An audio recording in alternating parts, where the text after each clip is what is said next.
lagi dengan saya Faradita Natasha. Di video kali ini saya akan menyampaikan hasil resume saya atau mempresentasikan hasil resume saya, yang dimana hasil resume saya itu kali ini ialah berasal dari sebuah artikel yang berjudul Naluri Beragama.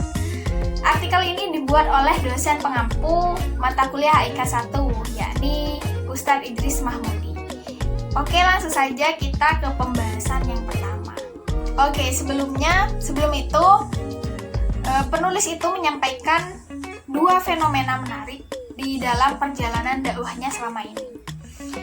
Yang dimana yang pertama itu beliau diminta untuk menjadi pembaca doa di acara ulang tahun network marketing pada salah satu hotel berbintang yang terkenal di Jember. Di antara puluhan orang-orang networker yang jutawan atau bahkan ada yang non-Islam. Tetapi pada waktu itu doanya itu secara spiritual gitu, Islam dipanjatkan. Jadi acara dan komunitas tersebut bukan berorientasi agamis, bahkan murni tentang bisnis gitu.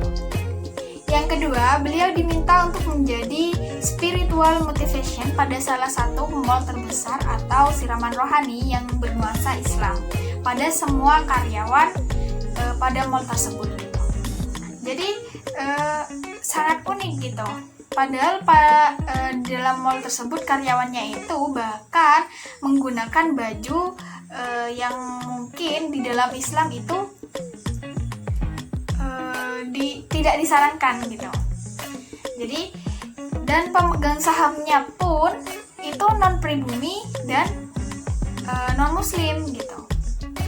Dengan 95% karyawannya itu ialah muslim dan tidak diperkenankan untuk menggunakan hijab atau dengan baju yang semestinya orang muslim kenakan ya.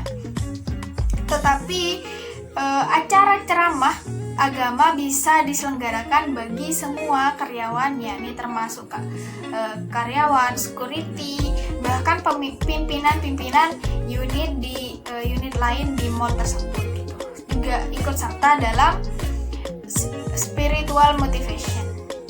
Nah, tadi kan saya sudah menyampaikan yang disampaikan oleh penulis bahwa beliau ada dua fenomena menarik yang di dalam perjalanan dakwahnya tersebut gitu.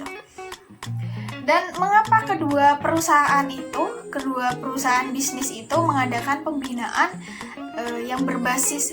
pembinaan spiritual yang berbasis Islami gitu. Ya, karena spiritualitas itu tidak bisa dipisahkan dengan kehidupan manusia. Viktor Frankl menyatakan bahwa keberadaan manusia adalah keberadaan spiritual, atau humans being are spiritual beings. Roger Trick, profesor filsafat dari University of Warwick, Inggris, menyatakan bahwa masyarakat ateis pun seperti Soviet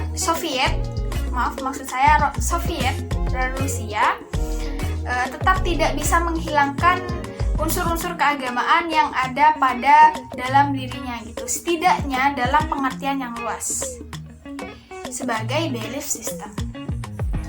Jadi spiritualitas di dalam suatu perusahaan itu perlu, yang dimana materi-materi dalam pelatihan spiritualitas yang meliputi kejujuran, amanah, menghargai waktu, kedisiplinan, semangat bekerja itu sebagai ibadah, dan kerja sama tim itu ternyata mampu memompa semangat yang berorientasi dalam meningkatnya produksi gitu.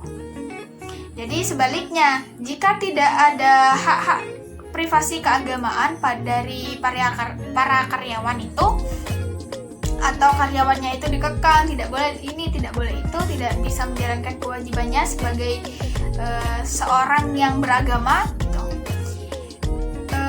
Di dalam bekerja dia itu akan stres dan tidak akan sepenuh hati gitu bekerjanya.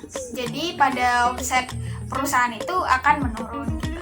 Jadi spiritualitas pada suatu perusahaan itu jangan dihilangkan dan tetap dilakukan sebagaimana mestinya. Spiritual bersifat universal, bersifat transentik, bersifat geografis, bersifat transpolitik, dan transekonomi gitu.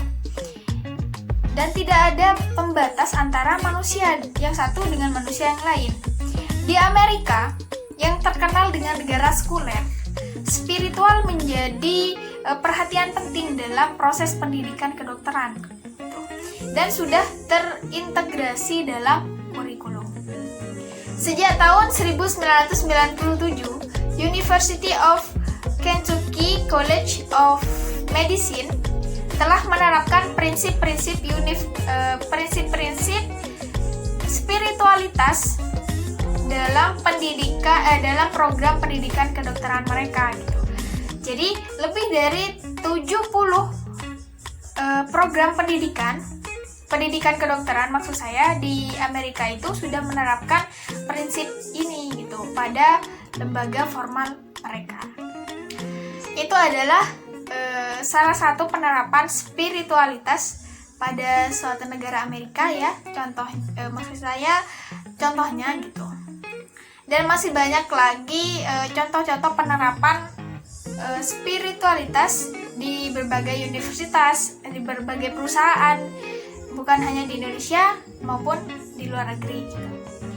Dari beberapa fakta integrasi nilai-nilai spiritualitas pada salah satunya yang saya sebutkan tadi itu, menjadi wajar jika institusi, terus birokrasi dan koperasi-koperasi itu melakukan penanaman spiritualitas dalam lingkup perusahaan gitu. Jadi dalam penelitian dalam bidang genetik menunjukkan bahwa kepercayaan pada Tuhan diturunkan secara genetis. Agama-agama langit secara tegas menyatakan bahwa manusia itu sudah dilahirkan membawa Tuhan dalam dirinya. Artinya, Tuhan itu bukan berasal dari luar diri manusia, tetapi sudah berasal dalam diri manusia sejak sebelum dilahirkan. Pembicaraan tentang Tuhan itu adalah tema yang sangat menarik untuk dibahas.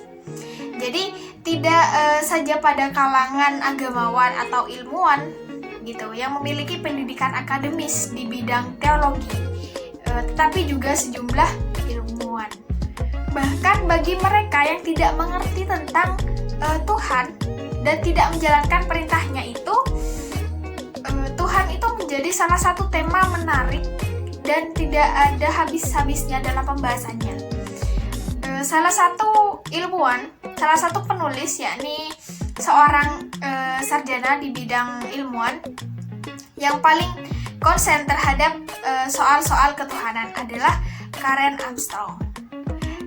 Yang dimana Karen Armstrong adalah mantan birawati yang kemudian menjadi penulis, kemudian menjadi ilmuwan penulis dan menuliskan 3 buku, yakni semua tentang Tuhan gitu. Yang dimana tiga buku ini yang berjudul, yang pertama itu History of God, yang kedua The World in Time of Buddha, yang ketiga itu The Case for God gitu. Jadi sangatlah jelas ya bahwa bertuhan dan beragama itu adalah naluri yang tidak dapat dihilangkan dalam diri manusia atau dipisahkan dalam diri manusia gitu. Dari perspektif penelitian yang tadi saya sebutkan, disimpulkan bahwa Tuhan itu bukan merupakan produk buatan manusia gitu. Jadi Tuhan ditemukan dan dialami dalam suatu pengalaman spiritual di mana manusia itu mengundang kehadirannya. Hal ini amat sangat berhubungan dengan perjalanan spiritual Nabi Ibrahim alaihissalam yang berusaha mencari Tuhan, yang dimana terekam pada Quran surat Al-An'am ayat 76 hingga 73. yang dimana Nabi Ibrahim itu berusaha mencari Tuhan dan akhirnya menuju pada ketauhidan atau konsep Tuhan yang monoteisme gitu. Allah sendiri sebagai salah satu nama Tuhan dalam konsepsi agama Islam gitu, yang sudah tertera pada surat Al-A'raf ayat 172. Mungkin itu saja yang bisa saya presentasikan. Jika ada yang kurang ngerti bisa ditanyakan atau bisa dibaca langsung artikelnya. Nanti saya bakalan cantumin alamat artikel di bawah ini ya.